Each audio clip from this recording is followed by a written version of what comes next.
মহল্লাতে দেখবেন ওই মহল্লা যখন কোনো বিয়ে হবে তখন দেখবেন অবস্থা এমন যে এই মহল্লার যে বড় ধনী গ্রাম আর বলতে এই দেশে নাই, লক্ষ লক্ষ 15 লক্ষ 20 লক্ষ টাকা 25 লক্ষ টাকা 10 লক্ষ টাকা খরচ করে মসজিদের ইমামের বেতনের খবর যখন শুনবেন 5,000 7,000 3,000 টাকা, তখন মনে হবে যে এই এলাকার সবচেয়ে বড় ফকিন্নি গ্রাম হচ্ছে না।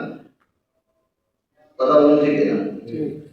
হ্যাঁ, একটা লোক ঈদের মার্কেটিং করে 50,000 টাকা 1 লক্ষ টাকা, মসজিদের ইমামের বেতন 10,000 টাকা, এটা কেমন কথা? বুঝলেন তাই? আমাদের বিবেকে পছন্দ হয়েছে একটা কথা বলি, আমরা যদি আলেমদের ওলামাদের ইমামদের মসজিদের যারা খাদিম মুদ্দাম রয়েছে তাদেরকে যদি কদর না করি, সম্মান না করি, মহব্বত না করি, তাহলে দেখা যাবে এই পেশা করতে আর কেউ আসতে চাইবে না। বুঝলেন না? সমাজে এমনি তো আসতে চায় না কেন?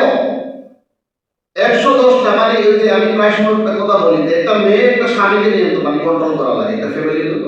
স্বামীকে ম্যানেজ করতে পারলে একটা ফ্যামিলি ঠিক, আর একটা ইমাম সাহেবকে পুরো মহল্লার 500 জন স্বামীকে মেনটেন করা লাগে, মানে সবাইকে খুশি রেখে সবাইকে সাথে নিয়ে চলতে হয়।